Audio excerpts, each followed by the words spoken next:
There are a lot of great games. While I'll probably never get the chance to play all of them, there are very few games that I've played in my life that have stuck with me. Mass Effect, Kingdom Hearts, and a series that probably nobody knows about, .hack GU. That series deserves a remake. The list is so small, I can fit it on 3 fingers. But in 2020, CDPR would drop the long-awaited but very buggy game, Cyberpunk 2077. And 4 years later, I would get to add another game to my list of all-time favorites, and collect my first ever Platinum Trophy by completing all trophies for the base game and the DLC Phantom Liberty. Cyberpunk probably takes 2 spots in this list because there is so much game within this game that it almost feels like multiple games. So, ready?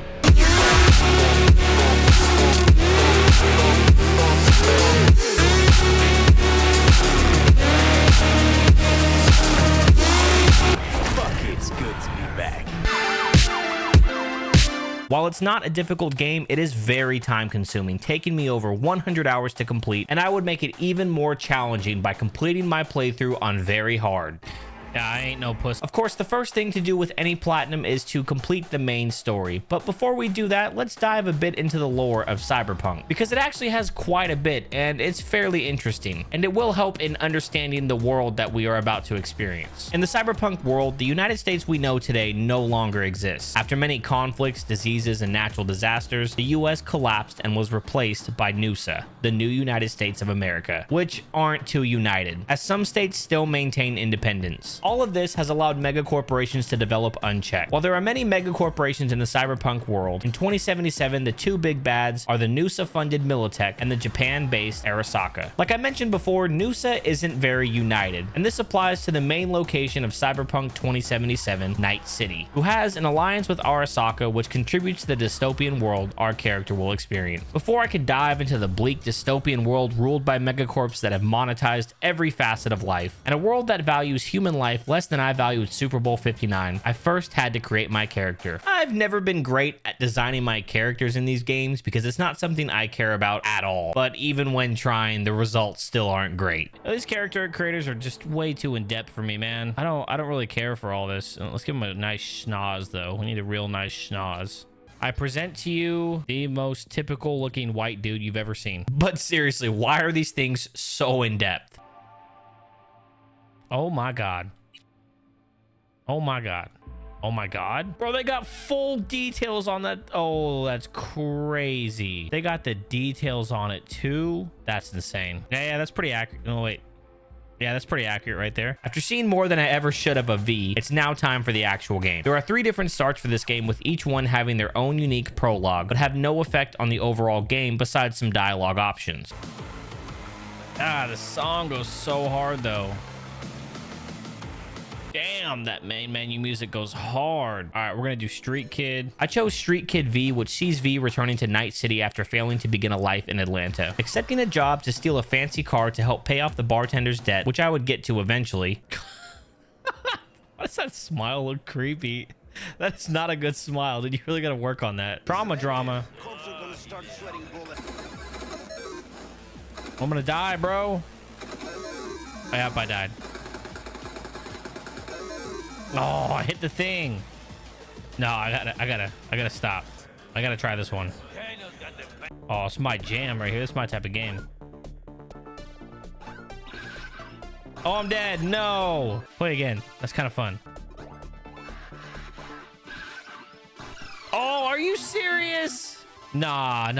Run that back. Run that back. On the way out, we are greeted by Padre, who is one of the many fixers in this game. If you're wondering what a fixer is, well, they fix things. It's in the name. Fixers are just people that give mercenaries in Night City contracts to earn money, or eddies as it's called in this world. Padre gives me a ride to our job's location, and upon entering the car, another merc, Jackie, shows up to do the same thing, but our bromance is interrupted. Hey, yo, I'm getting a lawyer. Motherfucker. Not the nose again, dude. Because getting your rights violated together is the best way to become best friends, Jackie and V hit it off. You would not believe my mama's chili. Best in town. Hey, bro, I'm meeting your mom already? We're moving kind of fast in this bromance. And with the power of bromance, rise up in the mercenary world together. After making a name for ourselves as mercenaries, Jackie and I then go on a mission to save a girl that has slipped and fallen in the bathtub. Unfortunately for the bathtub girl, her life alert was not working, so Jackie and V swoop in to save the day. Before starting the mission, Jackie gives us a data shard to refresh V on combat, which acts as a tutorial. Cyberpunk doesn't hold your hand when it comes to combat, and even though I went through every possible tutorial here, I would still struggle to fight effectively. I thought I could one-shot that dude. Oh, bro. And we need to talk about how slow that gun shoots. That was crazy. I think it was shooting like a musket, bro. I swear. I was very green with the Cyberpunk universe, so I really had no idea what I was walking into. But this mission quickly shows just how messed up this world is, as the person we are after has been taken by a group known as scavengers who kidnap people to chop them up while they're still alive and steal all of their implants. Bro, they gutted her ass. Seriously messed up stuff. After saving the damsel in distress, Jackie then has us meet with another fixer, Dex, who has a job for us that, if successful, would see us living the high life and becoming Night City legends. Dex gives the rundown of the job, which is to steal an experimental biochip from the dominant corporation of Night City, Arasaka. Before I can begin the job, there are two problems I have to solve first: retrieving a Militech robot and gathering intel. Meeting with the Militech contact, Meredith, who gives me a friendly Night City welcome. Hello? She's looking to recover the robot as well and gives me a malware-infected credit card to pay for the bot. Jackie and I then head to the Maelstrom gang's hideout to purchase the bot, but I chose the guns blazing option, keeping both the money and the bot. Nah, you talk to me. Name's Dum Dum. Dum Dum about to be gone. Nah. I don't wait. Bring it, cocksuckers! Now what's weird here is Meredith still thanks me in more ways than one, even though I didn't go through with her plan. Hey, yo. So what now? I'm pretty sure I can tell. Oh my gosh, man. This is not what I expected, dude. I mean, like, the no-tell motel I kind of did, but oh, good. Wow. All right. Well, that was cool, I guess. With the bot acquired, it was then time to meet with Evelyn Parker and Judy to gather some intel by reliving a memory where we first meet the charming boogeyman Adam Smasher. You look like a cut of fuckable meat. With everything gathered, it was now time for Jackie and I to head to Konpeki Plaza and make our way into Yorinobu Arasaka's room to steal the chip. We acquire the chip, but before we can make our great escape, Saburo Arasaka and his son enter the room, forcing us to hide in the wall. They approach from the landing pad? Fuck are they talking about? Bro, shut up. You're being too loud. Yet another ass-licking legend. Shush. Doubt this could be soundproof. That's what I'm saying. Shut up. And become witnesses to murder. Can't call for help or anything with all those cybernetics, dude. All that tech. Can't call for help. Call somebody in here to save you. Oh, The murder is quickly pinned on Jackie and V, and now we have to fight our way out of the building. And on the way out, Jackie would be shot. Once we blast our way out of the building, Jackie unfortunately succumbs to his wounds, placing the biochip inside of V and then slowly fading away. Biochip. No, don't be giving up, bro. Come on. For me.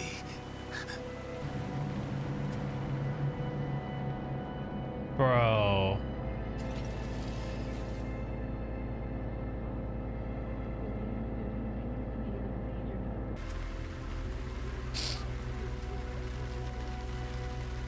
Seeing the major leagues, Jackie.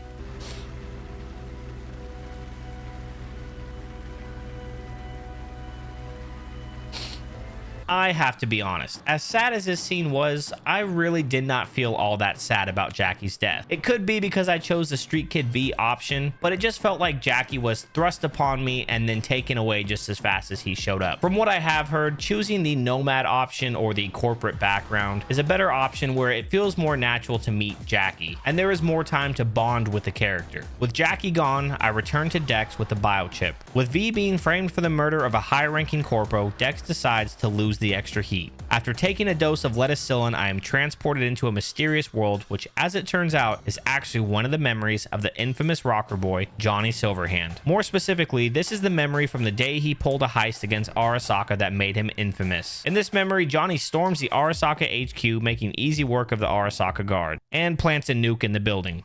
Taking over. Hey, V, let's go. Because that guy couldn't shoot for shit. All right, I say that as I can't even shoot. This thing is one tapping. What is this thing? Yo, let me get one of these. This music is sick.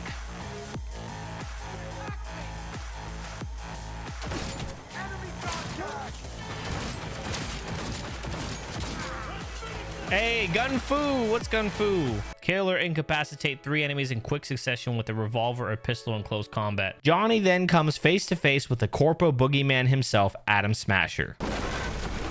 Oh, damn. Is that Adam Smasher? Shit, that's Adam Smasher. Oh, yes, it is. Johnny, Oh, Johnny's gone. Murphy? door's sealed, but it won't hold for long. Wait, Run, what Johnny. happened? How'd you get out of that? Oh, okay, you didn't get out of that. Uh-oh. Told you, Johnny boy. Told you I'd end you someday. Johnny somehow makes it to the rooftop, but is then captured by Smasher and has a program known as Soul Killer used on him. Soul Killer is actually a fate worse than death, as it actually copies the victim's consciousness and stores them as what's known as an engram. V then wakes up in a junkyard and unfortunately witnesses someone take my chance for revenge. Yeah, get him. That's what I'm talking about. Justice. That someone is Takamura, who was Saburo's bodyguard, who rescues V from a scrapyard grave. This whole scene really bothers me. Please proceed to insert the jack below the ear, though not too deep. There should be auxiliary neurosockets between his lymph nodes. Wait, you're gonna have him help me, but there's no way to help. There was no way to help Jackie? Because why is it that this time around the same car we drove as last time suddenly has medical supplies to save V, but it didn't have it for Jackie? V then wakes up at the Ripper Doc Vix to find out that the only reason he is still alive is because the biochip he stole resurrected him after being shot and is now the only thing keeping him alive, but it is slowly erasing V's consciousness and replacing it with whoever is on the biochip. Returning home, V is awakened to find that Johnny Silverhand is now inside of him. Once the two finish their business, V then meets with Takamura and agrees to help him expose the truth about Saburo's death in exchange for a cure to V's mental health crisis. Takamura needs to talk with Saburo's daughter, Hanako, who he believes is the only person willing to help expose the truth. Takamura's best friend refuses to help meeting with Hanako, so Takamura has another plan. Conveniently, Hanako will be on a float in a memorial parade for her dead father, but to get on the float, Takamura has his first break into an Arasaka facility to infect her float with malware. V meets Takamura at the facility where they do some recon and have a heart-to-heart. I honestly appreciated this part because you get to learn a lot about Takamura. Bad memories washed away by time. I long only for the simple days of childhood. Amen, brother. I hear that. And you find that he and V are not so different. Both grew up in the streets, but Takamura was conscripted for military service at a very young age, where he would end up working his way through the ranks. And we also have a weird talk about cats. Is that because they were being eaten? Perhaps it is a Bakeneko. It is a cat spirit. It brings misfortune, can restore the dead back to life. Once night falls, it was time to sneak into the building and plant the malware, which was easier said than done. Oh, come on.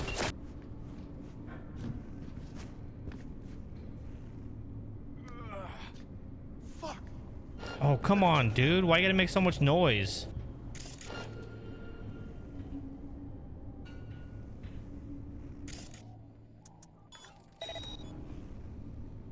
So you can see me, but that doesn't... Okay. Because while you take a look at that, I'm going to take a look at your neck. All right, I made it to the terminal completely on accident. I wasn't even paying attention to where I needed to go. Honestly, I was so focused on not getting caught. There are buildings around, smaller ones. Use them to come down. None of these guys are fazed by the fact that the roof just opened up. Oh, you ain't telling nobody about that.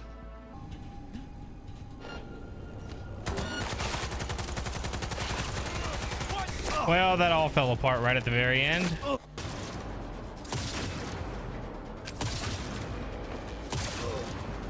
Oh, right back at you. Trophy. What is that for? Kill or incapacitate an enemy who threw a grenade at you. Oh, nice. Okay. With the float properly sabotaged, it was time to crash the parade, which is what I would have said, but after all that excitement, it was time to just wait, as I would have to progress other character storylines before crashing the parade. This part really bugged me because I would end up playing for quite a few days, progressing multiple character storylines, and not knowing if I needed to focus on one character and how far I would need to progress their quests. Before going into 100%ing the game, I only researched the missable trophies and leave the rest up to mystery, so I was really lost here. However, as it would turn out, there was one specific character whose quest line needed to be progressed. I'll come back to the other characters later as they are needed for trophies. The Fixer Rogue has intel on a man known as Hellman, who's familiar with the biochip and might know how to save us. In order to get it, I would have to pay her literally everything I have. I'm sure she really needed it, as being the owner of the Afterlife nightclub and a top-ranking fixer, she must really be struggling for eddies. After being extorted by Rogue, she gives us info on where to find Hellman, but we will need the help of a nomad known as Pan Am. Before Pan Am will help me, I have to first help her get her truck back.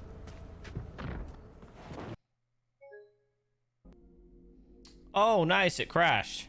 At last.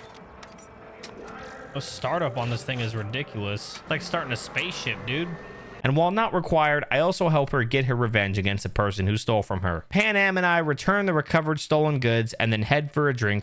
Ooh, do I go for the romance option? You know what? I'm gonna try it. Maybe we rent just one room. Good idea. Noah has 2 twin beds in every room. We'll save some money. Oh, come on, V, Not spit quite that what game. I had in mind. Just what did you have in mind? Just glad to have met you. So I thought, I'm glad we met too. That could have been a damned tough day. But thanks to you, it all went well. maybe calls for a little celebration. Oh my goodness, dude. Sure. We can celebrate. But not today. I'm beat. With Pan Am's trust earned, it was now time to capture Hellman by bringing down his plane with an EMP. How does that make you feel? What are you looking through? Oh, look, there it is. Smells. Now it's there. This is the Cyberpunk universe, so of course, absolutely nothing goes to plan here. Pan Am, what are you doing? She's gonna shoot that thing down. Yeah. Fucking hell, dude. Yep. Yep, that was her plan for when things went down. The plane goes down, but Pan Am's nomad tribe, the Aldecados, unaware of what Pan Am and V are doing, respond to the down plane, and now we have to not only capture Hellman, but rescue her tribe, who's been captured by the security. Unfortunately, we were too late and discover one of Pan Am's good friends, Scorpion, was killed, and Hellman managed to escape, sending us on a chase, where I eventually find him in a gas station surrounded by guards. I wasn't chromed out or at a very high level at this point, so instead of going guns blazing to get him, I would try the sneaky approach.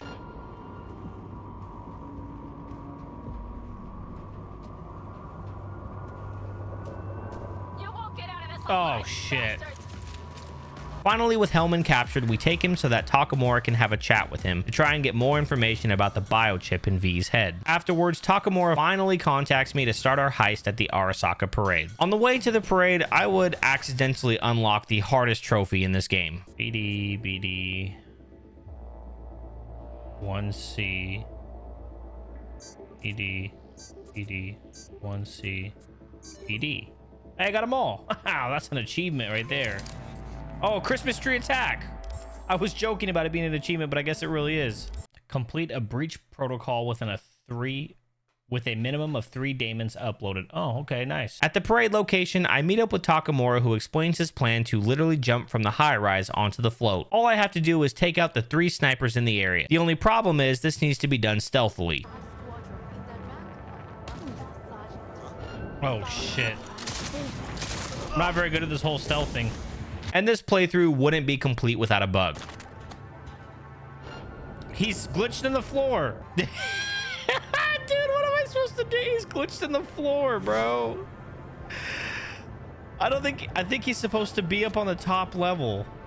With the snipers gone, the last thing to do is take out the Arasaka Netrunner. But Oda shows up once again, this time completely kitted out. Dude, whatever he's got, he is jacking me up with that. Holy cow. Oh!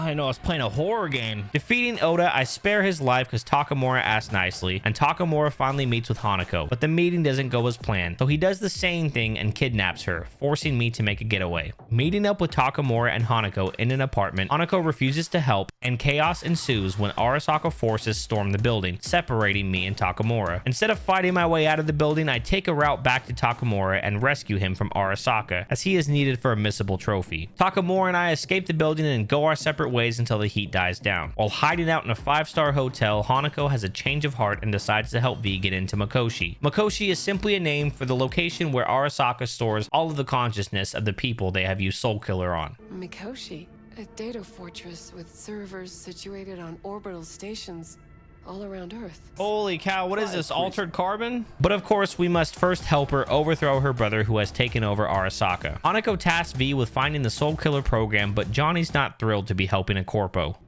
And she's shitting herself more than we are. Uh-huh. Clink. What? Did you say clink? Mm-hmm. Sound of her attaching her leash. To find Soul Killer, V heads to the Pacifica area, which is pretty much Skid Row, to find a group known as the Voodoo Boys that are the ruling gang of Pacifica and have outstanding net running skills. Before the Voodoo Boys will help, V has to first help them find a Netwatch agent who has set up shop in the abandoned mall. Welcome to Pacifica. You know Pacifica Dude, well? nice way to get down those stairs. Netwatch is basically the big brother of the internet, ensuring everybody follows the rules. It's really a lot more complex than that, but I'll leave it at that. Fighting my way through the mall, I would eventually encounter Sasquatch's girlfriend. Oh, she threw that. Oh, shit. Oh, shit. Hello? Dude, she's broken. I broke her. Wow, dude, this is cheating, bro. Hey, good fight, Matilda. Good fight. Eventually, I would make it to the Netwatch agent and choose not to accept his bribe. With the Voodoo Boys' trust gained, they now agree to help me obtain Soul Killer. In the Cyberpunk universe, the internet doesn't work like today's with having global reach, as many years ago, Netwatch basically stood up an impenetrable firewall called the Black Wall to protect everyone from rogue AIs. By punching straight through the Black Wall is how the Voodoo Boys intend to help, as on the other side is Johnny's ex-girlfriend, Alt, or really what remains of her, as Alt has become a powerful AI. Before we meet with her, we relive another one of Johnny's memories of his last time with Alt. During this memory, Alt would be kidnapped by Arasaka as they were after the Soul Killer program she created. Johnny and friends would go after her. Oh my god. What does the scanner say about my power level? It's over 9,000! Failed to save her, and her consciousness would end up trapped in the net. Johnny. Damn.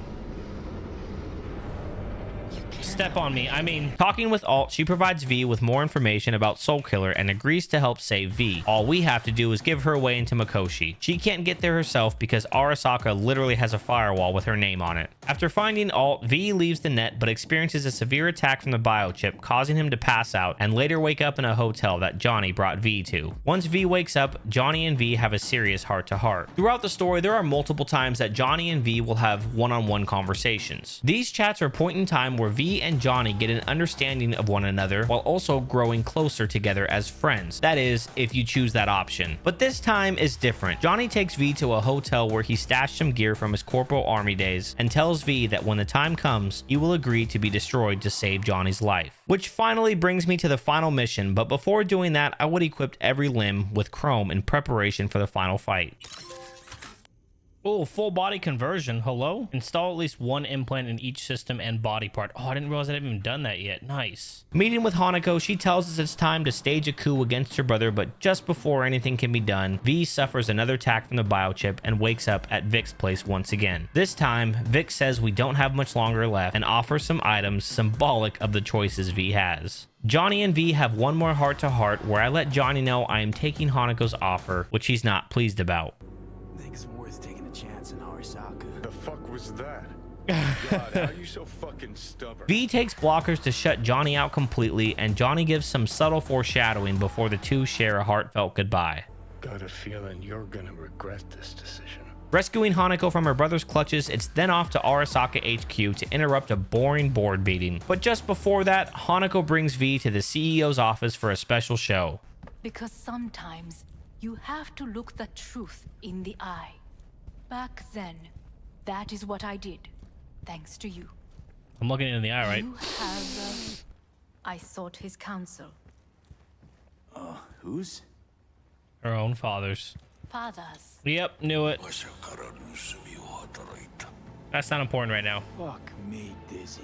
And finally, we interrupt the board meeting, which turns into a slaughter once Yorinobu's goons show up. Takamura and I fight our way to the guards to Yorinobu, but just before getting there, the boogeyman himself shows up, Adam Smasher. Honestly, this fight was kind of disappointing, as Smasher is hyped up as this all-powerful deity, but really wasn't all that difficult, especially when I got my hands on a heavy machine gun. The boogeyman is defeated, and V finally confronts Yorinobu, who doesn't even put up a fight and was too cowardly to take his own life. V is finally taken to remove the biochip, and I unlock the missable trophy that was only achievable for saving Takamura back in the apartment. V wakes up in the net where we have a final talk, and Johnny is ultimately not happy that V helped Arasaka, parting ways on bad terms.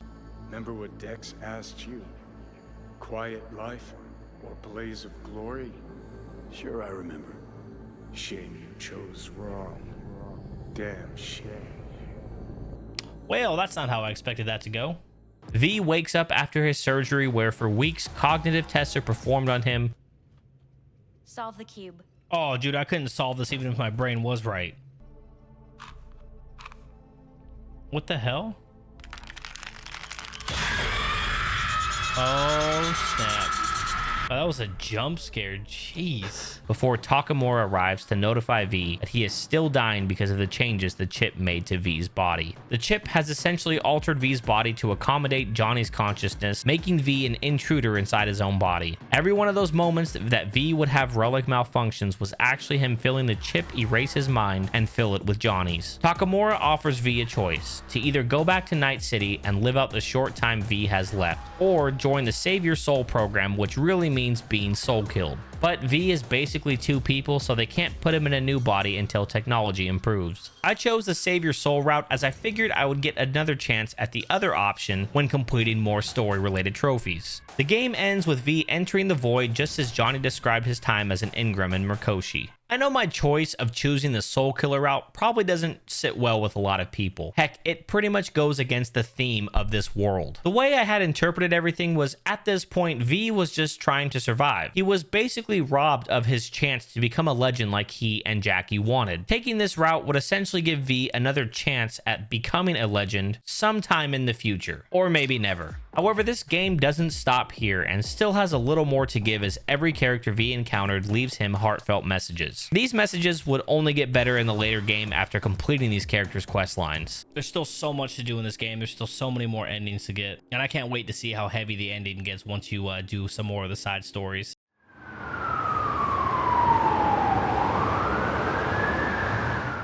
Throughout the story of Cyberpunk, there are numerous characters that are not only important to the main story, but have their own stories to complete as well, that lead to alternate endings and trophies. Those are Rogue, Judy, Panam, Carrie, and River. Rogue was already introduced in the main story as the owner of the Afterlife nightclub and one of the best fixers around, and has a romantic history with Johnny Silverhand. For being as old as she is, Rogue makes me understand why a certain category exists on a certain site.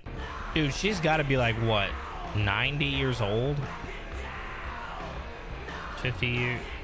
Nah, like 70, 80 years old. How does she still look like that? Johnny wants to get his revenge on Adam Smasher and wants Rogue to be there for it. By this time, I had watched the Edge Runners anime, and I can't agree with Johnny anymore. That corporal-loving Borg freak show needs to die for what he did. So V allows Johnny to take full control of his body to confront Rogue and inform her that he's still alive, which Johnny absolutely does not do.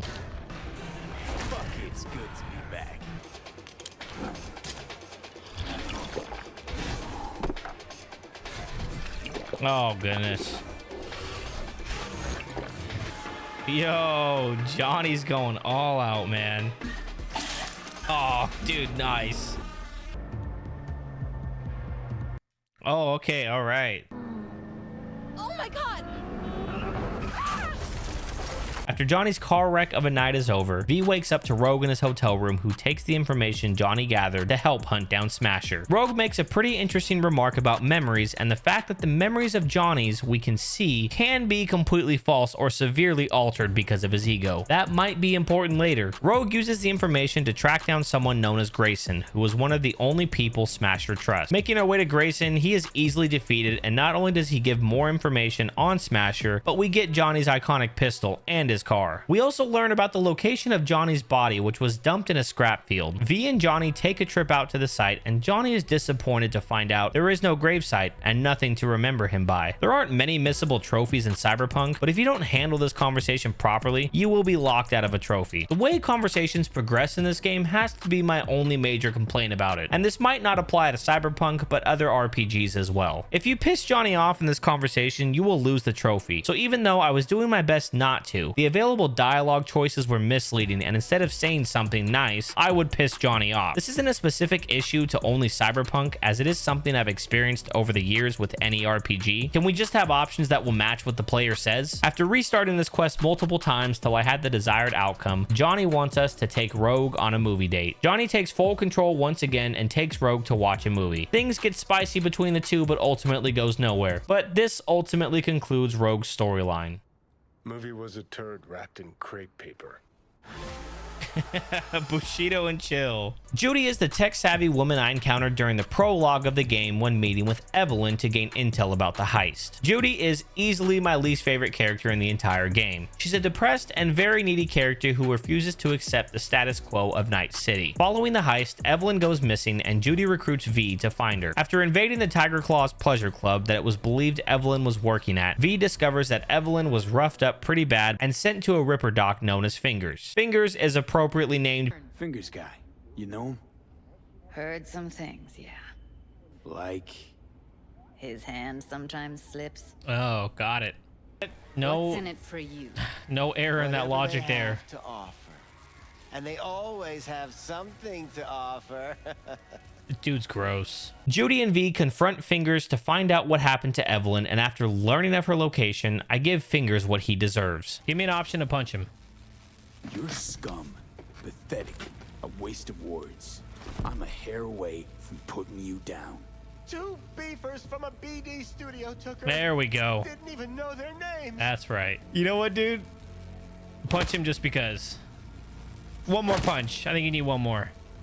Oh, shit. Did I kill that dude? Finally, V and Judy rescue Evelyn, but she is traumatized from what she experienced and soon after would end up taking her own life. After talking Judy out of taking the express train to the land of the dead, I actually wish she would have, Judy wants revenge for what happened to Evelyn and once again recruits V. We meet Judy at the Tiger Claws nightclub again, but this time to confront its owner, Maiko, who Judy has a past with. Maiko agrees to help, and after cooking up a plan with some other pleasure dolls, Maiko sets up a meeting with a Tiger Claw boss. V infiltrates the penthouse where the meeting is taking place and confronts the boss with Maiko. Now this next part has to be the hardest thing I've done in this entire game. Once you get into the room with Maiko, there's not only more than one Tiger Claw boss there, but she immediately betrays you in an attempt to be the sole owner of the nightclub. If you don't get the dialogue right, Judy will be pissed and you will get locked out of the remaining quest line. No matter what options I chose, I never got the desired result. Even if I managed to not piss off Judy in the end, I still would not receive the next quest. I would even watch a guide on all the possible outcomes of this quest and followed exactly what the video said, but for some reason Judy would not give me the next quest. The only thing all of the guides said mattered was declining Maiko's bribe, which I did every time, but it still wouldn't work. It was only by a stroke of luck I would manage to complete this quest with the desired outcome. Afterwards, Judy is upset by Maiko's betrayal and one in-game week later invites V to the lake where we dive underwater to the ruins of Laguna Bend, Judy's hometown. Afterwards, Judy tells V she's leaving Night City, which honestly good for her. I don't understand why people even live here, but I'm so glad to see her leave, as Judy is again my least favorite character in this entire game. I like Smasher more than her, and he's a murderous villain. It's hard to find the words to describe why I dislike Judy, but she was always such a downer to me and took the loss of Evelyn way too hard. She lives in Night City after all, the place where there are no happy endings. In a room full of Night City occupants, everyone in that room has probably lost one or more of someone they really cared about. She's not the only one, and her vigilante antics are completely pointless. Monks. The Monks is a group that already exists to protect pleasure dolls, but they're really no match for the Tiger Claws, making this a completely pointless endeavor, as afterwards the Tiger Claws can easily swoop back in and reclaim the club, which is pretty much what they end up doing anyways. And Judy doesn't even stick around to provide any support. I get the point of her character. CDPR was probably trying to show another angle of how living in this city affects some people, but she just didn't do it for me. It's now time for my favorite side character, Pan Am, and her being my favorite has nothing to do with her being my e-waifu. We've already met Pan Am during the main story, but one thing that's not mentioned is Pan Am has left her nomad tribe, the Aldecados, due to a disagreement with her leader Saul. After completing quests with her during the main storyline, Pan Am will ask you to meet her at the Aldecado camp to help rescue Saul from a Badlands gang known as the Raffin Shiv. Pan Am and I head to the camp and rescue Saul before taking cover from a storm in an abandoned shack. Once here, we sit and talk before V is once again rejected. I'm just gonna go for it. Got a few ideas.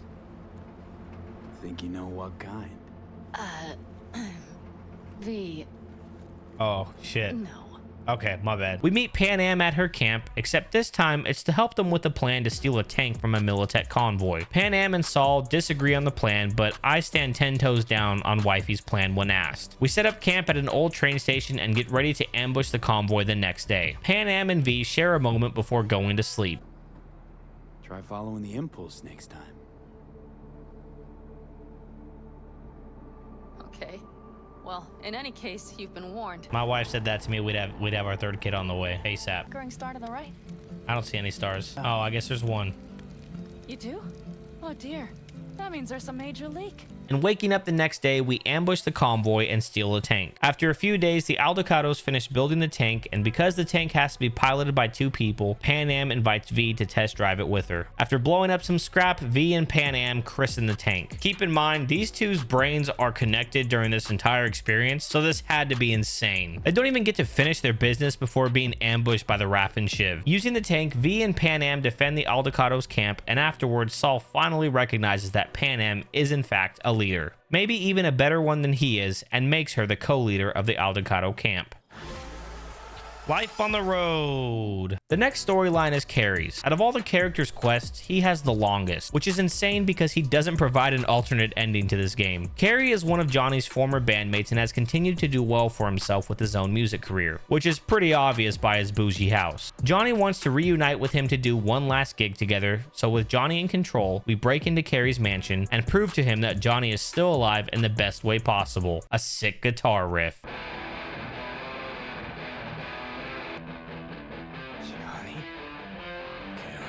None of the band members have really spoken over the last 50 some odd years, so we first have to track down the original band members and convince them to do one last gig. After doing so, we meet everyone at Carrie's house, where two members, Henry and Denny, are having an argument and are forced to kick one of them out. Henry seemed like a douche, so I chose to kick him out and keep Denny. I mean, who the heck pours concrete into somebody's pool? The gang of geriatrics meets at a hole-in-the-wall bar to give their final show as the band Samurai together.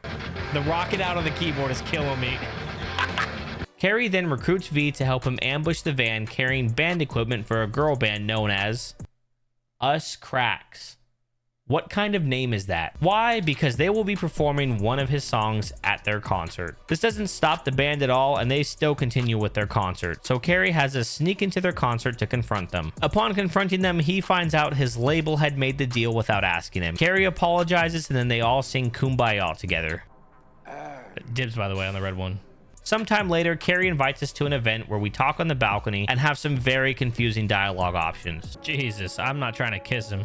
At no point was there anything romantic. Why can I suddenly do this? Then we ride with Carrie to his manager's yacht to destroy it because his manager made the deal with Us Cracks. Seriously, what kind of name is that? And on the way, Carrie serenades V. No, we're not skipping travel. Heck no, we're gonna listen to this.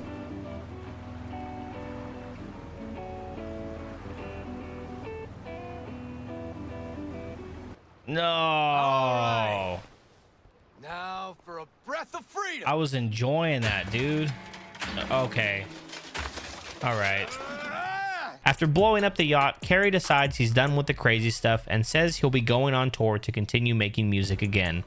the trophy. Too bad decisions. Complete Carrie Uridine's storyline. The last character is one that I could not care less about. River Ward, an NCPD detective. V meets River while investigating a crime, and the pair begin working together. While investigating, River uncovers that his partner is a dirty cop. I convince him to tell the truth to his department, which ultimately has him fired. Afterwards, Rivers has us accompany him in breaking into a lab to collect evidence about a kidnapper named Harris that was recently caught because Rivers' nephew has been missing and an item belonging to his nephew was found on the kidnapper. This storyline has to be the most messed up one, and we'll dive into some pretty dark stuff. So, trigger warning. You've been warned. We start out by first searching the lab. The kidnapper was shot and is now in a coma. River believes the lab we have broken into has a recording of his dreams that will help find his nephew. But the kidnapper is not dreaming, so we need to find something to make him. We then search the nephew, Randy's room, for any clues. On Randy's computer, we discover that Randy and the kidnapper had been in contact and discover possibly the most disturbing cartoon I've seen. His teeth come at what the Using the cartoon, we make him dream and watch some absolutely devastating dreams. The kidnapper grew up on a cattle farm and was not only neglected but was clearly abused both mentally and physically by his dad and other adults. It's during the same dream that his father, well, actually baby gravy donor, no man who treats his kid this way can be called a father, but his donor blames Harris for the death of his mother. During the dream, you can also spot a shadow that happens to be the spirit of Harris's mom, and it only gets worse from here. In the next dream, Harris is confronted by a teacher for killing someone's turtle because he believed it was sick. I understand this is wrong, and it's clear at this point Harris already has problems, but it still doesn't justify the teacher's actions. That's right, you little shit. I know it all. Farm failed. Dad put a bullet in his head. The first two dreams were absolutely heart-wrenching. I understand that the Harris now is not a good person, probably because of his upbringing, but being able to watch what he experienced as a child growing up absolutely shatters my heart, as the way he was treated and the trauma he experienced does ring true in some sense into the real world, where some people become not so good people because of the things that they experienced as a child. As a father myself, I could never imagine treating my child, or any children for that matter, the way that Harris was treated. It's certainly not an excuse for his actions, but it's horrible to see. And in another dream, we watch Harris chase down one of his victims who was trying to escape, while also learning about what Harris does to his victims. When cattle become sick, they are hooked up to these machines that pump them full of all types of antibiotics. And this is what Harris does to his victims, as he mostly abducts addicts, and he views his victims as sick and needing his help, so he hooks them up to the machines and pumps them full of substances meant for cattle. We discover the location and rush there to save Randy and all the remaining living victims of Harris. After the rescue, River invites us to a family barbecue where I actually get to play a really fun VR game with the kids, and being a dad myself, I let them win even though these kids could not hit the broadside of a barn. Will do. See you later, V. See you later. To protect and serve. Complete River Ward storyline.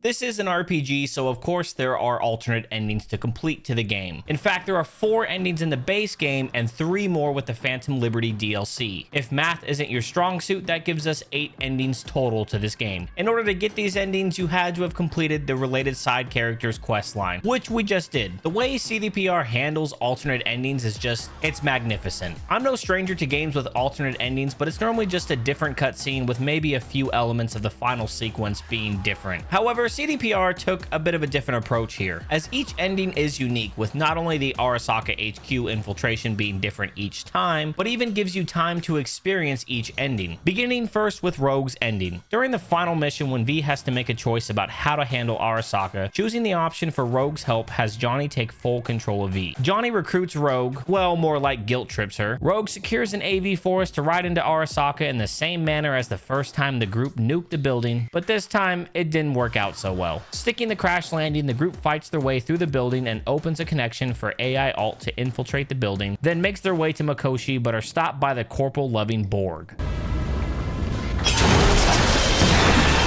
Oh, there he is!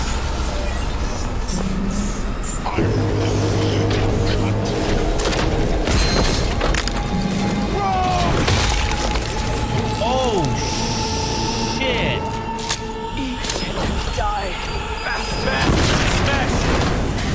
This moment rocked me to my core because I had never considered the possibility that any of the characters could die, and I was too blinded by my hate for that corporal-loving Borg freak Smasher that I didn't even get a chance to take this in. The worst part about Rogue dying is she never even had any intention of ever taking down Smasher. In fact, during her questline, she backs out entirely of trying to locate Smasher. It was Johnny Silverhand the entire time that had the vendetta against Smasher that ended up getting Rogue killed. To make matters even worse, just before setting out on this mission, you actually learn that Rogue does have a child. And during the ending, that once you take down Smasher, V will tell Smasher that Johnny Silverhand sends his regards, and Smasher doesn't even know who that is. Not to go too deep into the lore or into fan theory, but the TLDR version is the rooftop scene never happened. All it really is Johnny's ego creating false memories, showing us what he wants us to see. It's more than likely that he actually died at his first encounter with Smasher. We take down Smasher for Rogue, and the group heads downstairs to Mikoshi, where V links himself up and enters cyberspace. It's in here V meets with Johnny, and Alt informs them that she has untangled Johnny from V, but there's a catch. The biochip has altered V's body for Johnny, so even if V takes his body back, he is still going to die. For this ending, I tell V he's keeping his body, and Johnny becomes a part of Alt. V wakes up in a new location, which is Rogue's apartment. Fun fact, this is also David and Lucy's apartment from the Edge Runners anime, and it appears that he has taken ownership of her Afterlife nightclub. V's picked up by an AV where we meet with the Temu version of the Elusive Man to pull off the ultimate heist. Since V is already dying, he's planning to go out in a blaze of glory by committing the ultimate heist on a casino in space. But it ends before we get to that point, leaving it up to you to decide if he pulled it off. I swear, is every ending of this game just tragic? Like, I get that's kind of the point of Night City and Cyberpunk in general. The sun. Before samurai committed to seppuku, they wrote Jisei. It contained their final thoughts about life, about death. No. This ending has him kill himself? So I bid you farewell with a simple No, man, I like Takamura. in hell. Xero. Never mind. Now I don't like him anymore. Next on the list is easily my favorite ending, Pan Am's ending. This is the same deal as last time, except this time V calls Pan Am for help and V remains in control. And the moment that dawns, I won't be there to help. See, foreshadowing, Pan Am's gonna die, man. She's gonna die when we get to smash her. V heads to the Aldecado's camp where they officially welcome him in as one of their own and cook up a plan to infiltrate Arasaka. There's no greater plan than this one because in this ending, they are planning to use the tank to smash their way into the mine shaft. And what's more badass than driving a tank with your E-wife to take down a massive corporation? But of course, not everything goes to plan, and we encounter some issues along the way, forcing us to fight off incoming Militech soldiers.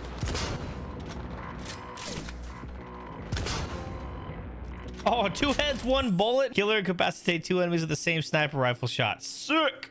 Eventually, we hop back in the tank to smash our way in where V, Pan Am, and Saul enter Arasaka HQ from underground. And just like before, they fight their way to Mikoshi while once again connecting Alt into the building. But of course, Smasher once again makes his entrance. I still hadn't gotten the memo at this point, so when I say I really wasn't expecting this next part, I was not expecting this part.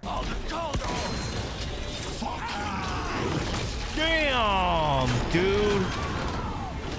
That shit's brutal.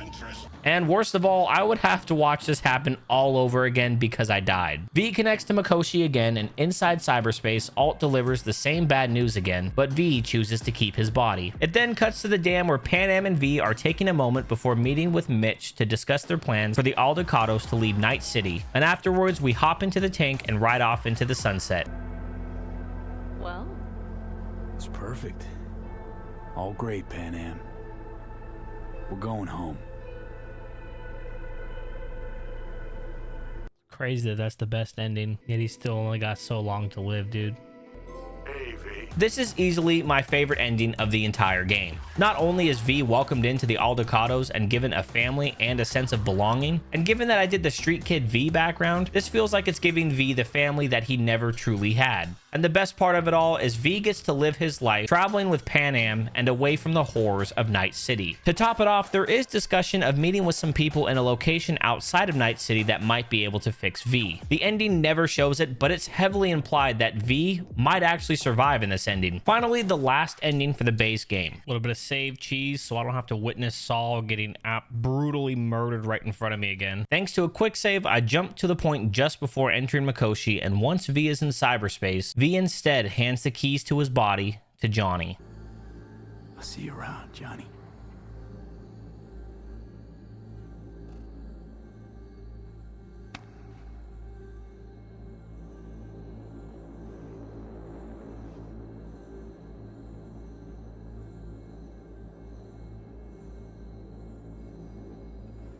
Bro, the way he held on to my hand.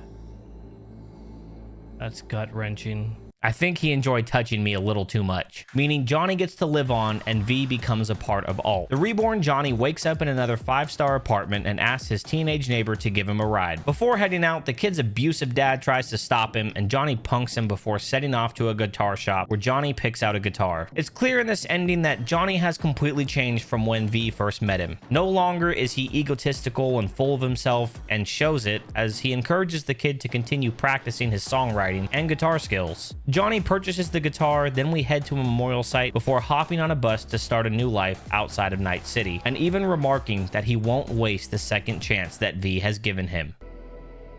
Hey V, I know you're... There's really just not any good endings at all to this game. There's no happy ending.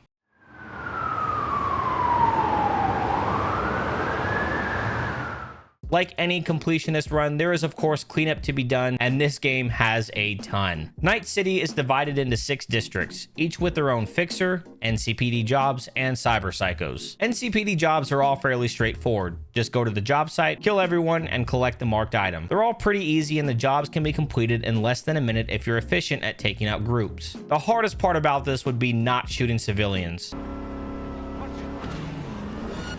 Oh, fuck. But even harder than that was not having the NCPD come after me for taking out the bad guys. You cannot be serious.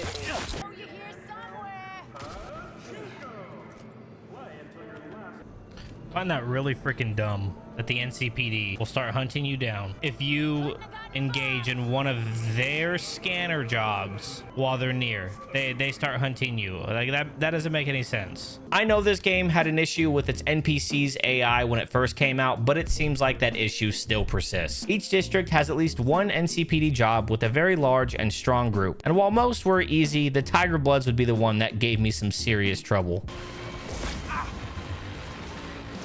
All right, I'm going down there. I can't take it anymore with this guy.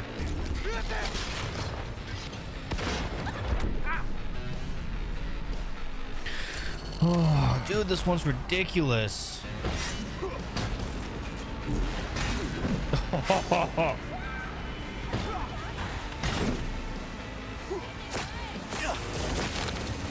Jesus.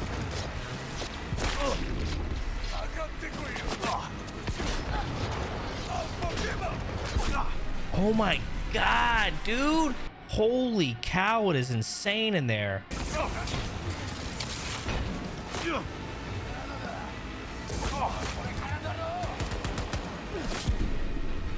Oh my golly jeepers, mister.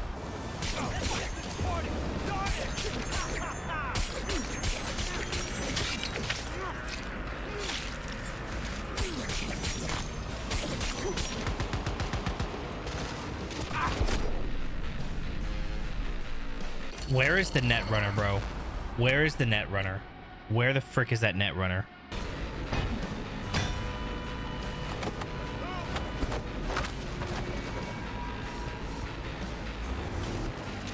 There you are, you little bitch.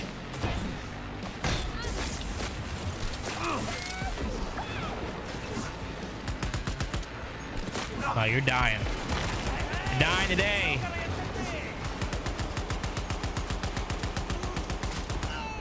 Good golly, dude. Wasn't so hard once the net runner's out of the picture. Fixer gigs were also pretty straightforward and easy to do. The gigs range from just taking someone out to stealing some item or data or infecting a system with malware. Because I was simply enjoying the game, these gigs would end up taking me a while as I would try to go for the optional objectives of each gig that involved stealth. I wasn't using a netrunner build, so being stealthy was actually quite a challenge. But out of all of these gigs, the most memorable one for me would be the gig called Backs Against the Wall, which sees V hunt down someone who has stolen medical supplies. At the location of the missing meds, V would encounter the man that stole them, who is a veteran suffering from PTSD and is beginning to go cyber psycho. Upon talking with Hare, he talks about how he served proudly and honorably and then was cast aside, left with nothing and nobody to talk to. His mind has been slowly slipping away and he has been left alone to deal with it, receiving no help from former service members and no help from the ones in power. He is simply left to rot. V talks Hare down and he eventually lets V take the supplies without a fight.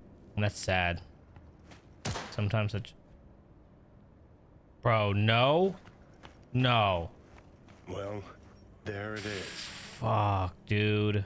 This game is so fucked up, dude. As a veteran myself, this gig rang a little too close to home for me. They say 22 veterans take their life every day from dealing with similar situations as what Hare was. They feel used, abused, and cast aside, never receiving the help they truly deserve. The worst part about this gig was if you dig through Hare's terminal, you actually discover that he did have somebody reaching out to him. He was just too far gone to take their hand. This is a heavy-hitting mission, but such a tremendous way for CDPR to shine a light on a real-world problem. And I think it goes to show just how great the writing for this game truly is. Please reach out to somebody if you believe they are struggling, or if you are struggling, reach out to someone. You never know if it could save their lives or yours. Completing the NCPD jobs and fixer gigs in a district rewards you with a trophy.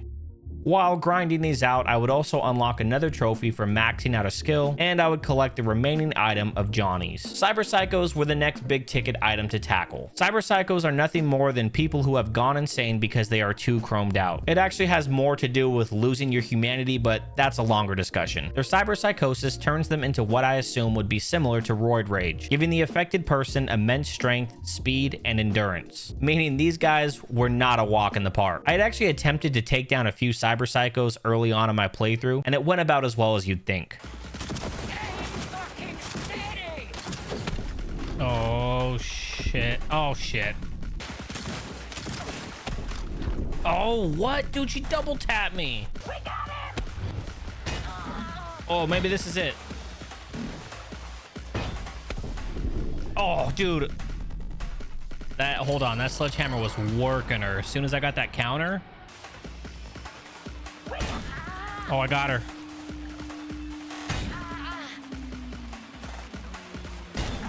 Oh, here we go. Oh, no! What? Dude, why does it... Oh my goodness. I'm convinced I can do this because I was so... It's like a Dark Souls boss, man. Like a Dark Souls boss. I already had her so close. Each one of these cyber psychos has their own tragic story, with some of them being veterans like Hare, who didn't receive the help they need and ultimately lost their mind. The saddest one of all of these was a father who was trying to get his daughter back from the Pacifica gang that abducted her and ultimately turned her into a pleasure doll. I don't think I need to expand further on what that means. The man's daughter can be found dead in the back of a van before you fight him. It's not clear what killed her. I am willing to bet that the sight of his dead daughter and knowing what unspeakable acts probably occurred to her is enough to drive anybody psycho. I am the law. Complete all cyber psycho sightings. Right. Have a good one, dude. GG's, well played. To finally wrap all this up, all that remained was combat related trophies and some collectibles, because what's a completionist playthrough without collectibles? If I was smarter, I would have tackled these while doing the gig related trophies, but I'm not that smart. The requirements for the combat related trophies all seem fairly easy. I don't know if it was the fact that I was on very hard or I just wasn't doing something right, because these were not very easy to me. First was a trophy for killing 50 enemies while time is slowed, which was easy enough with a perk that slows time when I dash. Next was killing 3 enemies from a superhero landing, which is basically just a ground pound with a blunt weapon. While I had every possible boost for this ability and a fairly strong weapon, this one would require me to get very creative, as a superhero landing alone was never enough to kill a single enemy. Ooh. What? I died? Is that not how you do a superhero? No. Quit doing that. All right, well, here's what I'm hoping. I'm going to drop a grenade, and then hopefully that makes them weak enough that I can actually finish them with this. I fucked it up.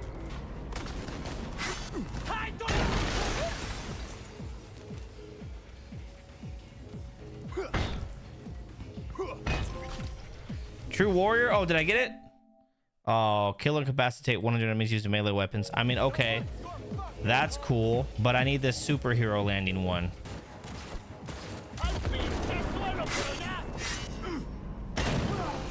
Rough landing. There we go. Shooting a grenade out of the air, which would just take some patience. Throw a grenade. Come on. Do it. Throw a grenade.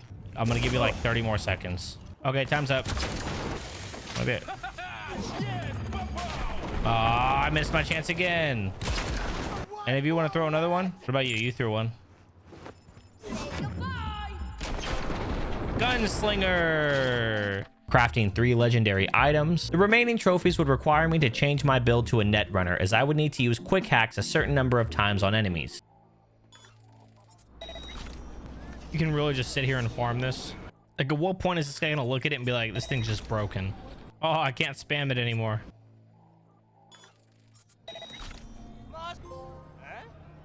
Must be rats. Ah.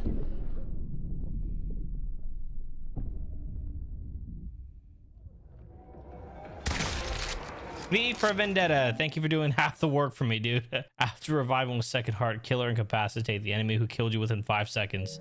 I did most of the work for me. Appreciate that, dude. And finally, my least favorite thing of all, collectibles. Normally, I hate collectibles, but Cyberpunk actually makes this extremely easy with everything you need marked on the map. The only thing not marked is the fast travel points, but these were easy to find by just driving around all throughout the city. The final collectible is purchasing all the vehicles in the game. This is actually a super easy trophy as long as you have the eddies. What would make this difficult, however, was that some vehicles were not purchasable unless you completed gigs for a fixer named Mutamar, which I had already done, so I was confused as to why I couldn't purchase these. I went as far as completing the Afterlife's bartender questline, which has you compete in a series of races. This lady is crazy, by the way. And even winning every single race around Night City, but still couldn't purchase them. Out of frustration, I would just purchase what was available to me.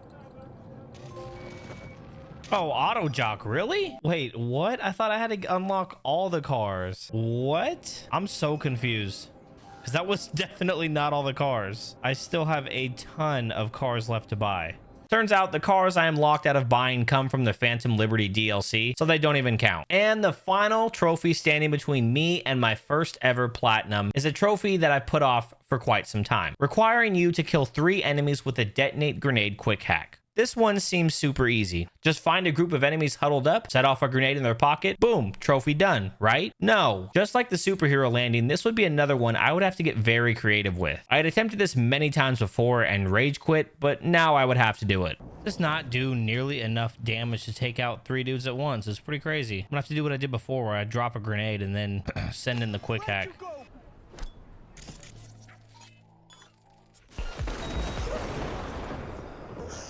Bro, how did I get those 2 but not him?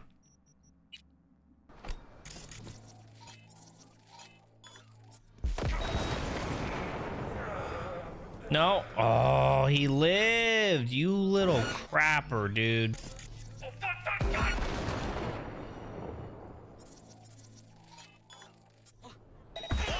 Yeah, Damon in the shell. Oh, dude, he flipped the perfect way for that.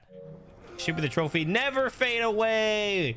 Oh, unlock all trophies, dude. My first platinum trophy. Goodness, I love this game. I love this game. I'm still gonna keep playing this game. I am absolutely in love with this game. It is a masterpiece, but has absolutely ruined any other possible RPG for me.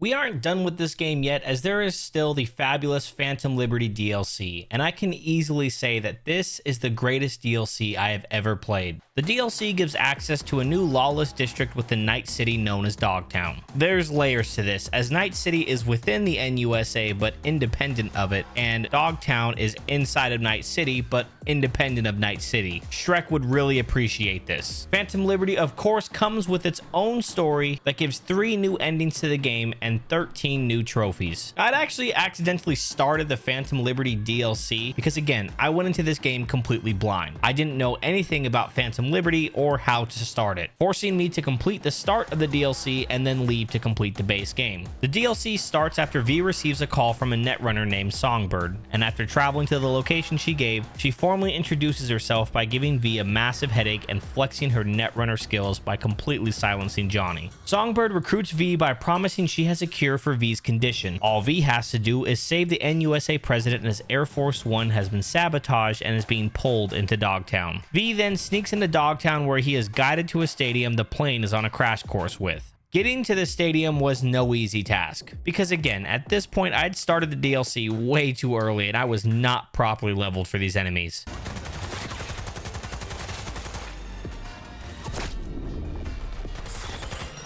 Oh my god.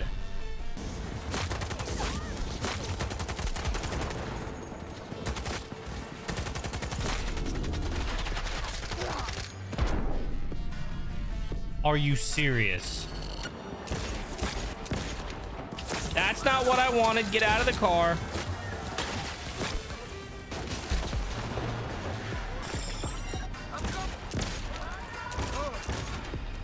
Oh, look at all those nades. Holy cow, dude. I know this was the freaking World at War campaign all over again. Veteran campaign, that is.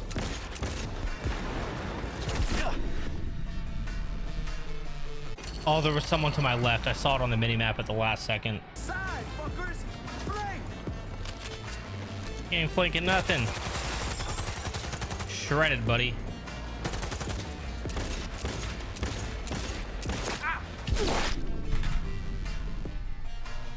You're kidding me.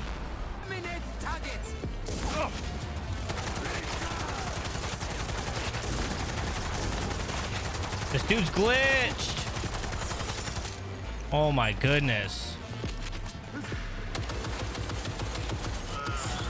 This is so much fun.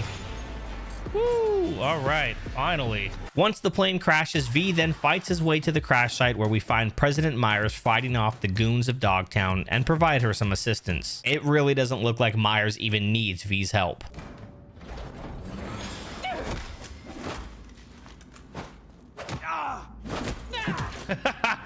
Damn. Not one move. V begins escorting Myers to a safe location, and all the while we fight off continuous hordes of Dogtown's goons. Songbird hacks a tank to provide us an escape route, but is suddenly attacked on the net, which sees the tank turn on us. Now, unfortunately, my recording software did that enhanced thing you see them do in crime shows. Bruh. I just noticed my screen was blown up to high hell. So a lot of this footage is lost, but we take down the tank, and I take its hardest trophy and escort the president to a safe location inside of an abandoned hotel. As a reward, Myers makes V a federal agent and tasks him with finding another agent known as Reed. Songbird has been missing since her episode, and V needs Reed's help to find her. V hunts down an old landline and uses it to call Reed and set up a meeting. Is this the Krusty Krab? No, this is Patrick. Reed and V then meet face to face. Oh shit, bro, it's Idris Elba. Hey, where's your Jaeger? And V escorts Reed to Myers' location. It's here that we learn the history between Myers and Reed. And oh boy, is it messed up. Many years ago, Reed was actually set up by Myers and shot by Arasaka forces. Songbird was the one forced to give the orders. According to Myers, this was done in the name of bringing about peace. However, Reed didn't actually die, and instead went deep undercover, leaving everybody involved to believe he was a traitor except for Myers. Reed is actually aware of all of this, but still remains loyal to the NUSA. This would have been my villain origin story, because not only was Reed betrayed, but he doesn't even get paid for being an agent. Sleeper agents aren't entitled to government pay. Not even under the table. Oh, that's horse shit, dude.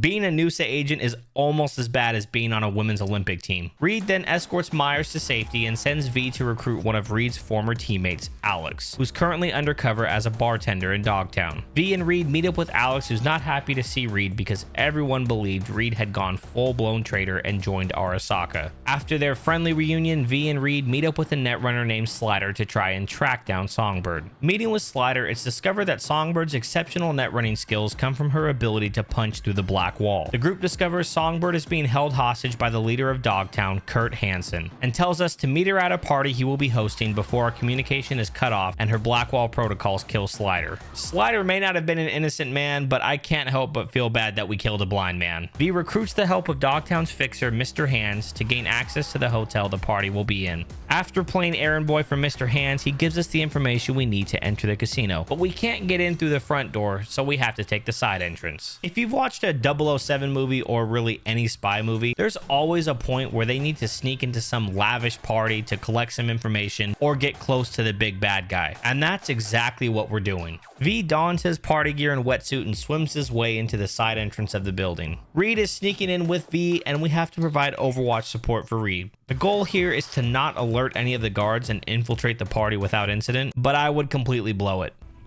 Heard that too. Let's go. Finish it, V.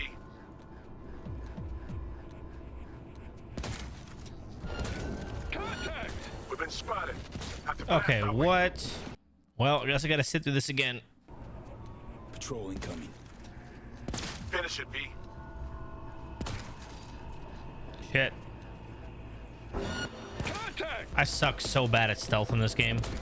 V and Reed then enter the party, but because I completely blew the stealth downstairs, the guards know something is up. Inside the party, V finds some familiar faces from Night City. Hey, look who it is! Before meeting with Songbird. Dude, you are hardly human. Holy cow. Songbird then lays her plan out to V. Apparently, there is some ancient tech Hansen has uncovered that Songbird has been kidnapped to help him open. It's this ancient tech that Songbird plans to steal, and she says it's the key to saving V and herself, as the Blackwall protocol she has been using is killing her. Hansen then takes Songbird away, and we are then treated to one of the greatest moments in possibly this entire DLC, a full-blown performance. If I did drugs, this would be crazy to watch. The lengths that CDPR goes to for their games is outright amazing. This could have just been a regular party with everybody involved just drinking and chatting and nothing really happening beyond that. But to include a full-blown musical performance to a real song is next level and just shows the lengths that they're willing to go to give you a memorable experience. What's even better is if you listen to the lyrics and observe the performance, this could easily be interpreted as telling Songbird's story. Yeah. Dang, I want to see that again. Songbird slipped some information to V, which after reviewing, Reed and I then plan to interview a brother and sister netrunner duo who have also been recruited to open the ancient tech by playing roulette with them, during which V and Reed are supposed to collect enough information from them to impersonate them. But Reed goes dark and never shows, forcing V to do this on his own. And this had to be the second most stressful moment of the entire DLC. Notice I said second. V has to collect enough information from the twins for Reed and I to impersonate them, but has to do it covertly without tipping off the pair that I'm up to something. Surprisingly, I would manage to collect enough information in one try and beat the duo in roulette. Hansen then appears and lets V know that he's on to him, probably because I blew it downstairs, and kicks V out of the party, and down below we find Reed, who's been a little roughed up. Oh yeah, they roughed you up. V is then given new chrome that will allow him to impersonate one of the Netrunner twins. Is that my face?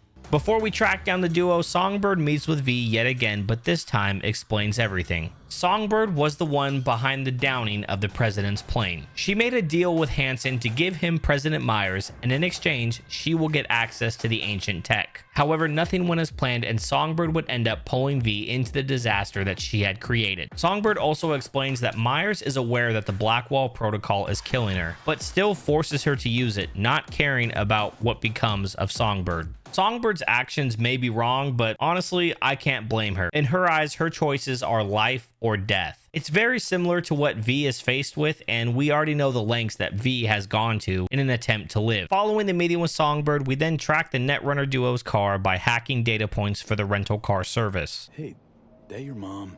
She Doing all right? Nah, she just came down from 2 days of BDing. She'll wake up soon, snarf a scop dog, and cry about having a headache. She always does that. Damn, that's sad. Can I adopt these kids? Game makes me feel like shit sometimes. You want a hint?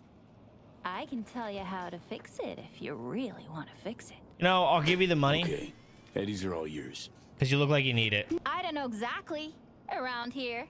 Telling you where to look, not where to find it. With their rental located, we then follow them before abducting them, taking their identities, and heading to the lab where the tech and Songbird is.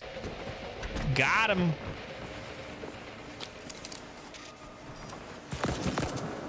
Whoa. Oh, shit.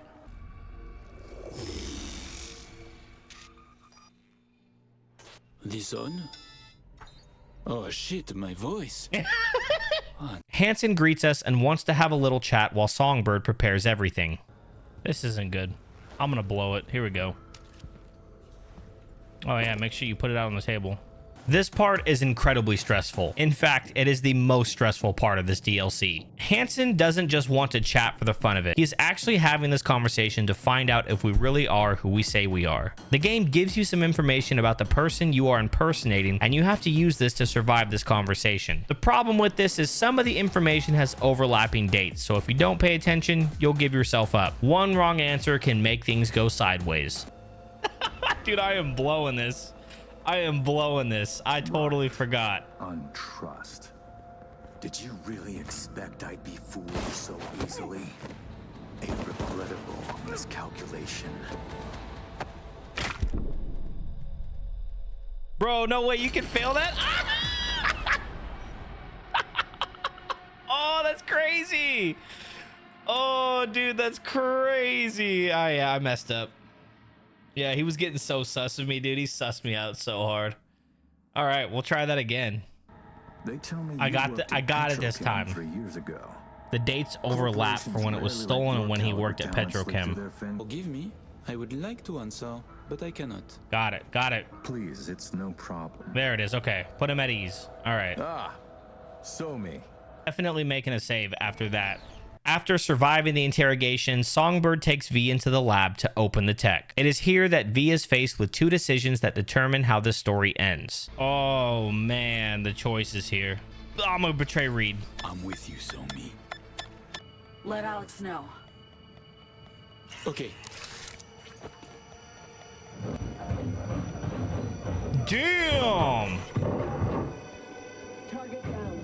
Songbird steals the tech, causes a distraction, and we must now fight our way out of the stadium. We eventually make it out of the stadium and part ways while Songbird heads off to prepare everything. A few days later, V meets with Songbird again, who's not doing too well as the constant use of her Blackwall protocol is finally taking its toll on her. V and Songbird head to the space terminal where they plan to catch a ride on a rocket to the moon where they will use the stolen tech to cure themselves and also find Lucy. Sneaking past some guards, we enter the terminal only to have President Myers and Reed show up to hunt down Songbird. And this is where you see Myers' true character. Myers sees her agents as nothing more than pawns to use and dispose of as she pleases. She is aware that Songbird is slowly being killed by the Blackwall, but doesn't care, which is what forced Songbird to take such drastic actions. Heading through the port, V and Songbird make their way to a train terminal, but are forced to fight off Waves and Noosa agents until the train arrives. Now, up to this point, the enemies weren't too difficult, but this part was extremely difficult. Songbird is forced to once again use the Blackwall to defend us from the onslaught of enemies, but this time V is also given the ability to use it as well. After scrambling everyone's brain, the duo then board the train with Songbird on the brink of death. During our ride to the spaceport, Songbird lets V in on an extremely important detail that she forgot to mention.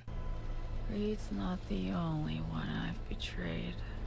Neural Matrix V can only be used once. I knew it. Free it and end the process. It'll then execute my commands and disintegrate irretrievably. Once more, V is faced with a choice. I gotta do this for the achievement, but you dicked me first. I see. So Songbird for me, and one dose for you. That's right. Deal. Take her. I feel so wrong double crossing her. Let me die. I know. I'm waiting. Oh, Reed was already there. Let's get this shit done. Hold up there. One more. Dog, I wasn't trying to take another step, man. What an asshole. Literally had a finger twitch and this man shot. Maybe you should have talked faster. Reed confronts V and we turn her over to Reed, who then takes Songbird and the cure away. Some of these endings just really hit you in the feels, man. Just really tug on your heartstrings. Like, this is one possible ending, but dude, it's just sad to think that like she didn't even get what she wanted in the end, and she's probably Mi's probably just gonna die in the end, and she's still under Myers' control, and all for V to live. V returns to Night City where Johnny comments on Songbird's awful life. And truly, Songbird did have an awful life. Reed had recruited Songbird as a Noosa agent. He had practically raised her as a daughter, and Songbird was the one forced to give the order to kill Reed. On top of that, she was being forced to do something that was slowly killing her. She wanted nothing more than to live and get away from the agent lifestyle. But in the end, she was unable to get away, which makes this one of the worst possible endings for the DLC. Because all Myers will do is fix Songbird up and then force her to do the same thing that was already killing her all over again. Jumping over your own ass. King of Swords. Returning to the moment on the train, I make the choice to not call Reed and take Songbird directly to the shuttle. But Reed is still there to confront V once again. But this time, we make the worst decision possible. Stop where you are or die. Wait. Hold on. I don't say anything and I get shot. Time to go again, Song. Let's do this again. You're not taking her anywhere. I'm sorry, man. Damn, bro. I had to kill Reed. Happy trails of the vapor variety. Here it goes. My only chance at survival. It's going away. Tell Lucy I said hi. Run it back. I changed my mind. I want to live. In this ending, V is left with nothing. Sure, Songbird gets on the shuttle and presumably lives, but Reed has to die for that to happen. And this time, he's really dead.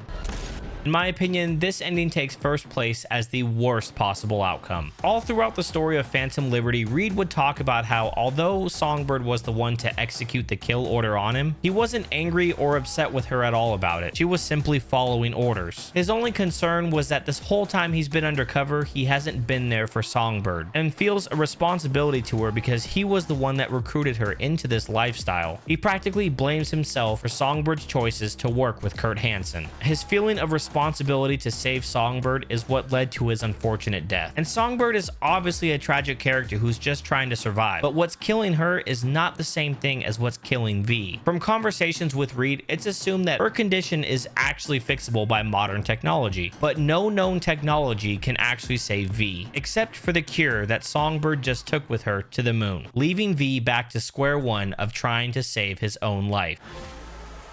King of Wands. Returning back to the lab this time, V betrays Songbird, who definitely doesn't overreact.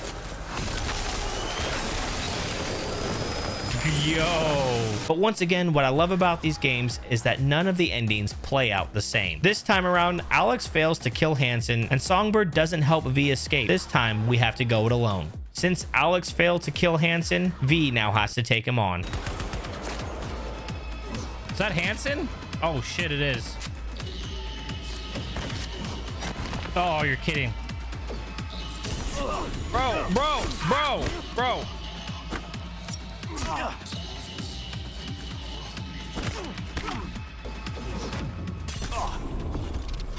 I'm dead. Oh my god. No way! What?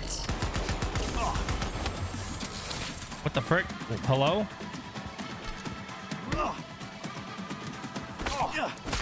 Oh wow, damn. What that didn't happen last time.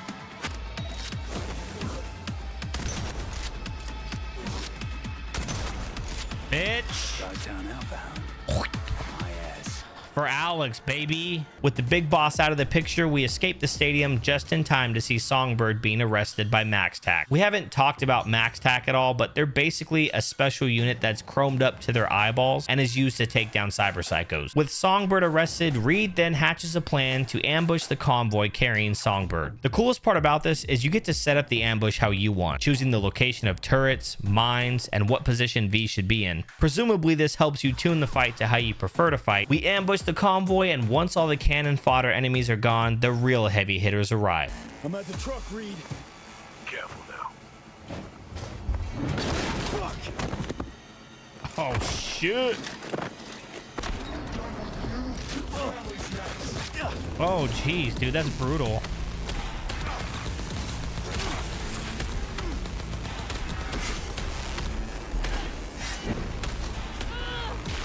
Oh, shit.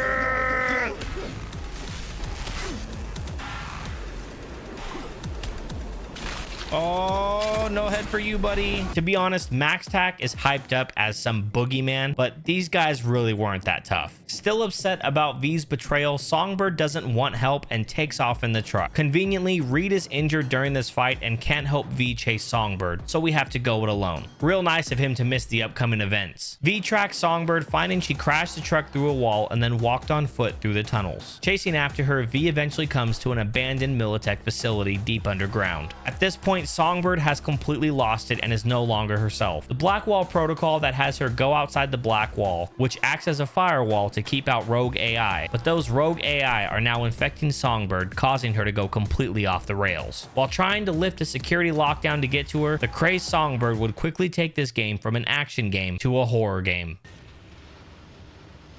Why did that open so slow? I don't like that. Hostile area? What do you mean? Hello? Oh, shit. Oh, my God, dude. My heart is in my ass.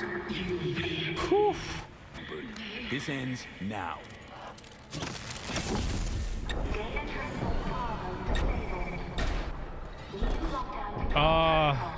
What is that? Dude, is that a chimera? What is that thing? Oh, it's like a spider. Okay. Which way? Oh, shit.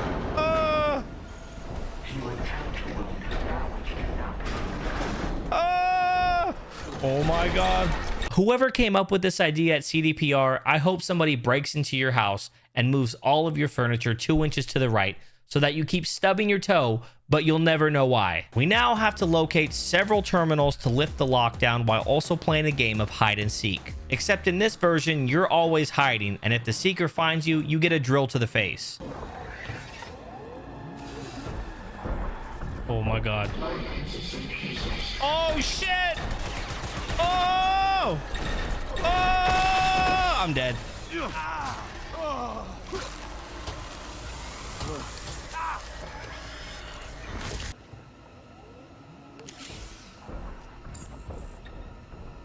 I'm so dead. It's coming for me.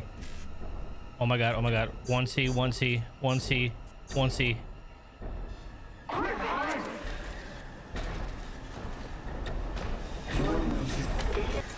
Oh my God. Bro, my heart cannot take this. I can't take any more tonight. Nope, I can't. Dude, I cannot take any more tonight. Nope, I can't do it. I cannot do it. I'm sweating. It is like 40 degrees. It's cold and I'm sweating right now, dude. I cannot emphasize how much I hated this part. I don't play horror games at all because I simply can't handle them. I'm such a baby when it comes to horror games that I couldn't even play a demo of Fear 3 for more than 30 seconds before I turned it off. After locating the terminals, V barely escapes the spider while heading to the control room to shut down the core of this facility.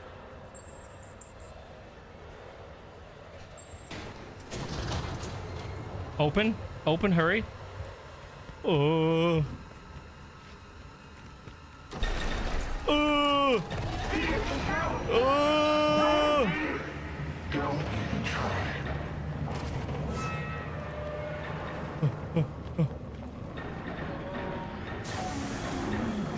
my God, hurry!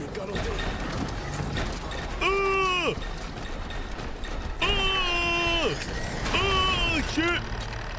This is Cyberpunk where nothing ever goes right and the shutdown fails, forcing V to once again have to locate more terminals while playing a twisted game of hide and seek. With all the terminals located, the core is finally shut down. V then wakes up inside of an apartment that belongs to Songbird. Throughout the messed up game of hide and seek, various memories of Songbird's life would be shown after she joined the NUSA. However, the memories shown here are her life before the NUSA. V is shown that Songbird has always been a skilled netrunner and sees the moment Reed recruited her. After a long conversation with Songbird, V wakes up in the real world and makes his way to the core, which we find Songbird connected to.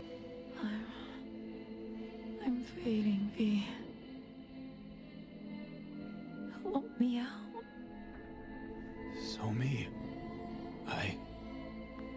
tried on my own. Don't have the strength. Please. End it.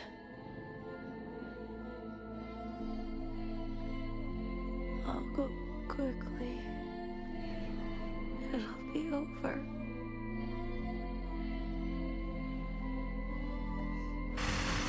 Bro, shit.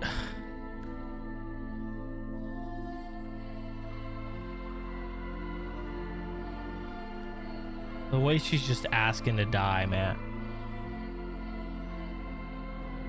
Always been your choice, Somi. I get it now. And I gotta respect it. Thank you. And I'm sorry for everything.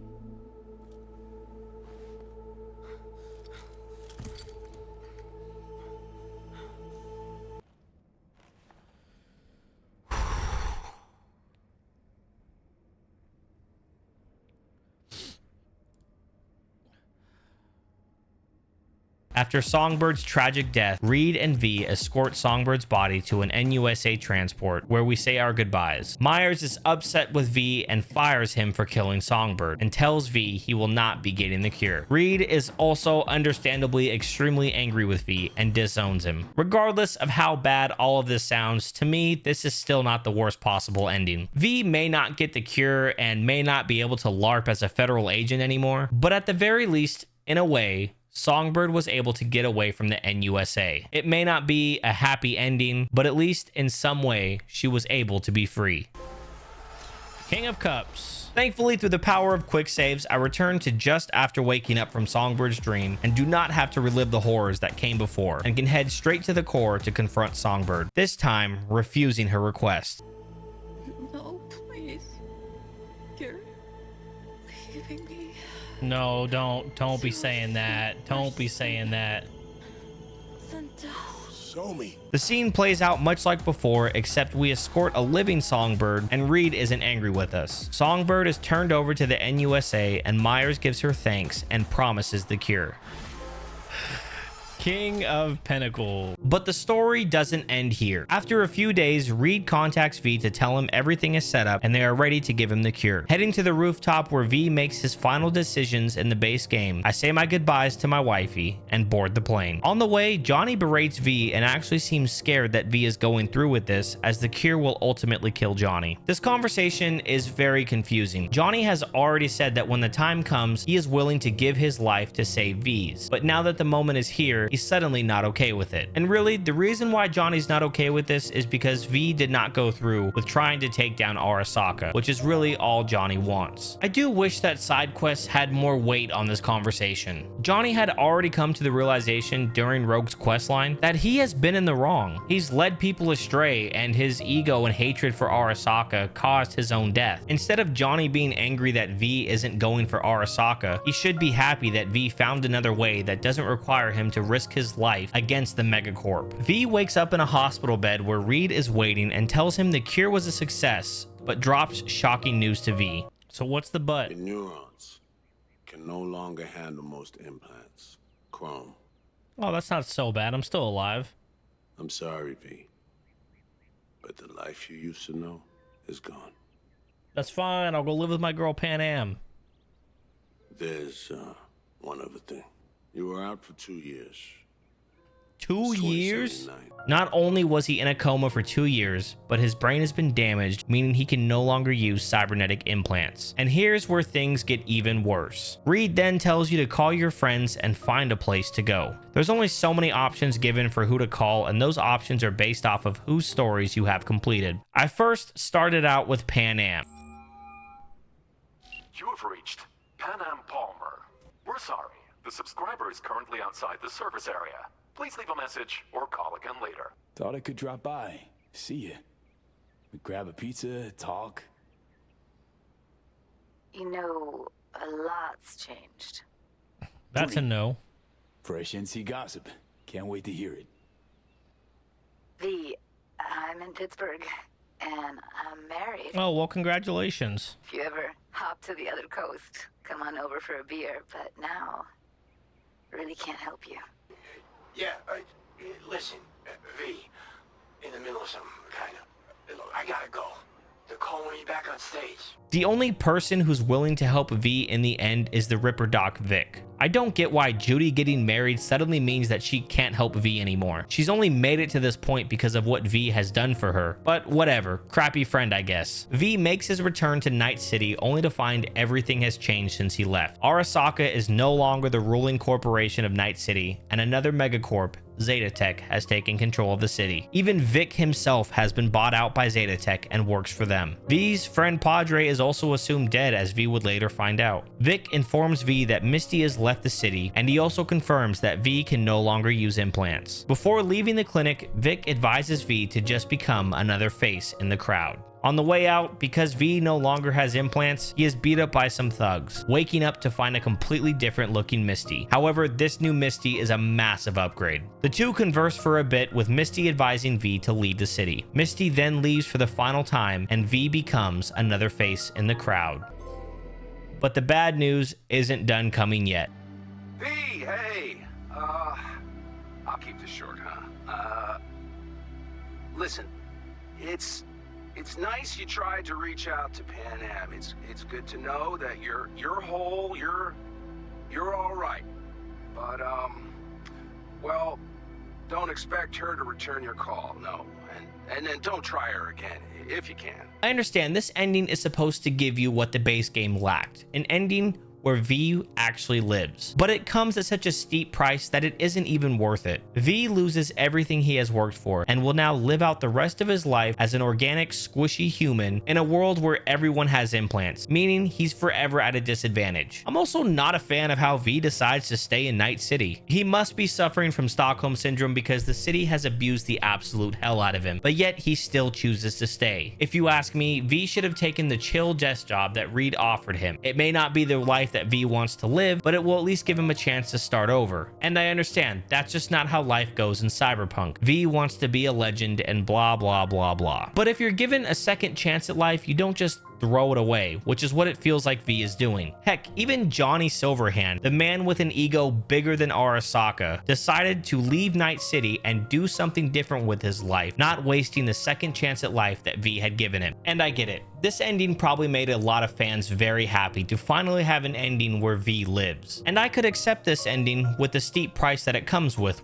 losing everything, so long as V actually left the darn city. It's the actions after realizing that he's lost everything that makes me not like this ending. But regardless of what ending CDPR ever decides is canon for this game, my headcanon will always be the ending with Pan Am. To finally wrap all of this up, there's of course cleanup to be done, starting with one last quest to put a leash on the lawless land of Dogtown. Hansen being killed has left a power vacuum in the city of Dogtown, with two characters looking to become its leader. The rough and tough right hand to Hansen, Bennett, and Hansen's accountant, Jago. Mr. Hands recruits V to persuade Jago to drop out of the race, and has V use his new implant to take on the identity of a highly feared and respected cartel member. You can choose whoever you want to be the new leader, but after talking with Jago, the decision was pretty easy. Why does that dude sound like such a geek? Once Jago has agreed to step down, V then meets with Bennett and discovers that he is working with Arasaka to secure his position, which V tells him to forget about. Which is what I would have told him, but there's a bug with this quest that if you choose the persuasive option, the quest will actually be bugged and you won't be able to finish it. So after finding out the hard way, I restart the quest and instead beat Bennett into submission. Oh, what? He pulled out the blicky. In the end, V attends a ceremony where Bennett is named the new leader of Dogtown. Rest in pieces. Give me his 10,000 for that spin doctor. I guess I got a trophy. With that done, it was now time to complete all of Mr. Hand's gigs. In the base game, these gigs were all the same. Steal some data, plant a bug, kill someone. But in Phantom Liberty, almost all of these gigs ends with the choice to either kill someone or betray someone. It was definitely a welcome change when comparing it to the base game's gigs, but by the end of it, I was glad that it was over because I felt like I was playing mental gymnastics all the way through. I really do have to give CDPR credit for these gigs. gigs. The gigs weren't just simple tasks. They felt more complex and in-depth than the base games. While I'm not sure if your decisions in these gigs matter all that much to the game, it truly felt like making the wrong decision would lead to drastic repercussions. Think I've heard enough.